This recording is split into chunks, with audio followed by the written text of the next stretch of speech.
Hey, what's up guys? If you'll remember from my last video, I talked about wanting to do a first look video for Star Wars The Old Republic, and well, today is the day. As you can see in front of you, this is the screen where you choose your faction. There are two factions in this game.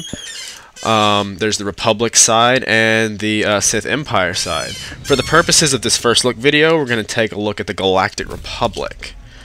And this is the character select screen. It's kind of basic, not exactly what I would have liked to have seen or would have expected from this game, but it's okay. There are four classes you can choose from: the Jedi Knight, the Jedi Consular, the Smuggler, and the Trooper. And it's kind of like this kind of reminds me of some of those Korean free-to-play games. Not that the game itself does, but just the character select screen, because when you pick a character, it shows each individual character in their like high-level gear. Whereas when you actually create the character, you know, they look the gear's a lot less impressive, at least until you reach high enough level. So anyway, we're gonna play as a trooper for the purposes of this video. And now there are five species, it looks like. You can play as a human, the Twi'lek, the Cyborg, the Zabrak, and the Miri Allen. I'm not sure how to pronounce that. So, but anyway, again, for the purposes of this review, we'll go with a Twi'lek. Next, gender male. Charm the horns off a crate. And for the purposes of this review, I'm not going to care too much about appearance, so I'm just going to go to random and for the name, and we're just going to hit play. And this is a loading screen. And this game definitely has the loading screens. That's probably one of my main complaints about the Old Republic is not only the amount of loading screens, but the length of the loading screens. In fact, I almost wish I would cut these loading screens out of the video just to give myself more time to kind of talk about the game. But that's the intro video. We're going to skip that, and of course it's back to the loading screen again. And I think, again, for the purposes of this review, I'm going to skip the cutscenes just to give, you know, myself once again more time to kind of explain the game and to tell you guys what I think about it. I've been playing this game since day one of early access. I have a level 50 on the Kendris Ordo server as a Jedi Sentinel. I don't enjoy the Jedi Sentinel very much, and I'm actually working on a Commando right now, and I think the Commando is a much better class overall. But again, it just largely depends on your personal preference. This will be my first time playing a Smuggler, so I'm probably gonna suck at it. But anyway, just for the purposes of this review, I wanted something a little different than what I'm used to playing. So anyway, we're going to skip these cutscenes, like I said, for two reasons: to give me some more time to show you some gameplay, and also to prevent any kind of spoilers that may result from showing you guys a bit of the personal story. Now, as you see, I'm going to walk over here. I really don't know what's going on or that much about the game. I can tell you that the starting area is Ord Mantell. It's the same starting area as the Trooper. Each of the four classes. Well, there are four classes for each faction and two starting areas for each faction. So it's a little bit more replayability than, say, Ion or Rift in terms of starting when you start out when you make an alt. But it's not quite as expansive as WoW or some game like that, where every class and race has its own starting point. So I can press this little button here and take cover, and I look down at my skills, and I have a skill called Charge Burst. I'm going to see what that does. Oh, that definitely hurts. So I can pretty much, if I hit this take cover button, it pretty much just picks a spot for me to take cover, and I attack the enemy here. Wow. My frame rate just dropped to about 10 for some reason. I'm really not sure why. But anyway, the quest I'm going on tells me I have to disable these signal jammers, and as you can see here, kind of like WoW, your quest updates are going to be lit up here or glowing. So I go over here and attack the signal jammer, and it says I destroyed it.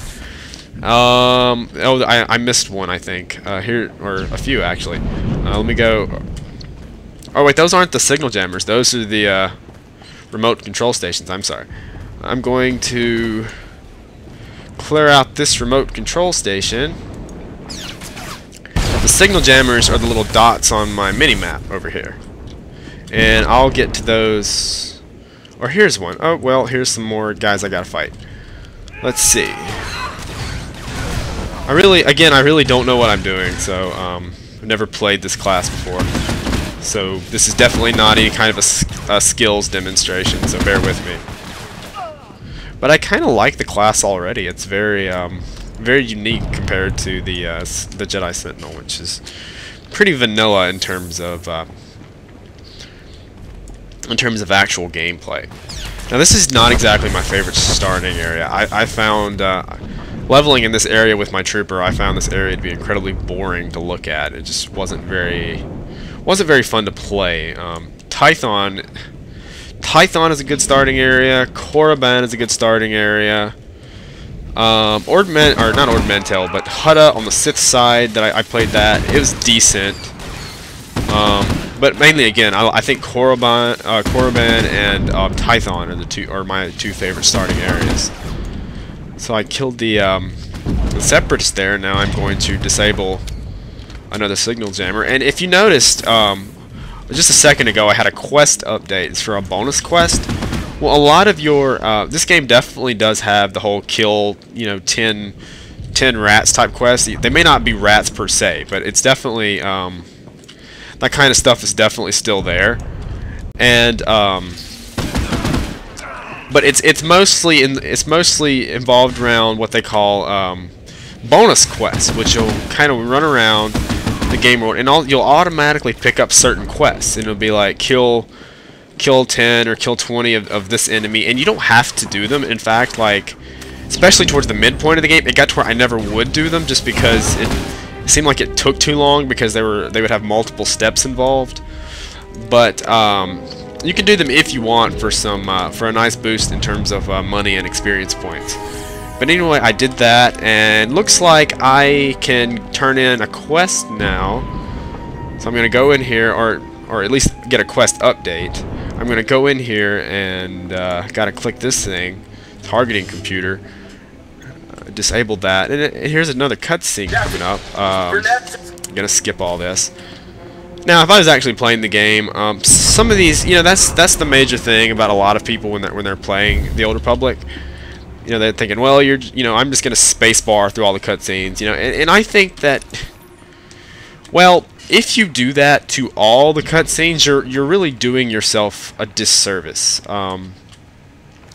This game, as far as the single player story, at least when I played through the Jedi Sentinel story, and when I played through from what I've played so far with the Trooper story, it's not really on par with a single player game like Mass Effect or Dragon Age, but it is better than probably any story I've played in an MMO before. It's a completely new concept, and I think you're really shortchanging yourself if you don't, at least for your first playthrough, experience the cutscenes, at least the main story cutscenes. You don't have to necessarily play.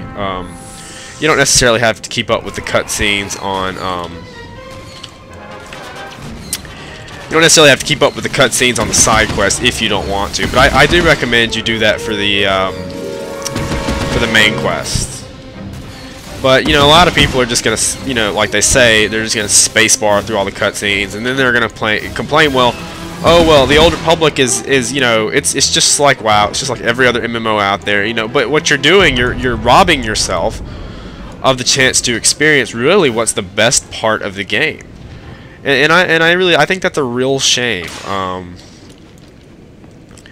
because it's definitely a WoW clone, but it's not a WoW clone quite like I would say Rift is a WoW clone, or maybe Lord of the Rings Online is a WoW clone. It's a WoW clone certainly, but it's got its own bit of flavor to it that makes it a unique experience, and it's something that's worth playing. Now, my main complaint, and this is not necessarily something that is inherent to this video that I'm showing you guys, is really the lack of in-game content, and it's really why I'm not playing it every day anymore. And really, since it's we're drawing near to the midpoint of my spring break here, and this is the first time I've logged into the Old Republic this entire spring break. I've been playing a lot of I actually started playing League of Legends for the first time and tried Heroes of New Earth. I've been playing some of the open beta for Tribes Ascend, and I've started doing some of these videos, but I really haven't put any time into a serious MMORPG just because I can't really find one. I think again I am sort of in that waiting period. The Old Republic is a good game. It didn't exactly live up to my expectations. Maybe I can explain that in a future video, but seeing as this is sort of a first look video or just a general impressions video, I don't really want to get into any kind of real deep discussion about it. But I will just say that I don't look at the Old Republic as really being a long-term destination. Like World of Warcraft for me was a long-term destination. I played World of Warcraft, off and on for years, and I really wanted the Old Republic to be that new game. And through a combination of factors, I just don't see that being possible. I see, when Guild Wars 2 comes out, I'm probably gonna subscribe to that, and not subscribe to that because it's buy to play, but I will be, spending most of my free time playing Guild Wars 2. Likewise, when Terra is finally released, I will probably spend more time playing Terra than I will playing the Old Republic. In fact, since Terra requires a subscription fee, there's a possibility that I may no longer even be subscribed to the Old Republic once Terra is released. But again, I hope you've enjoyed this video. It's just sort of a general overview of what it's like to play the Old Republic and to see the first 10-15 minutes or so of actual gameplay. I do plan on making more of these videos in the future, so if you guys have a request or anything you'd like to see me take a look at in any game, I probably already have it on my hard drive, but if I don't, I would love to download it and love to check it out. So if you've got any requests, if you've got anything you want me to take a look at, be sure to drop me a line in the comments box and let me know what you want, and I'll see what I can do. Thanks, guys.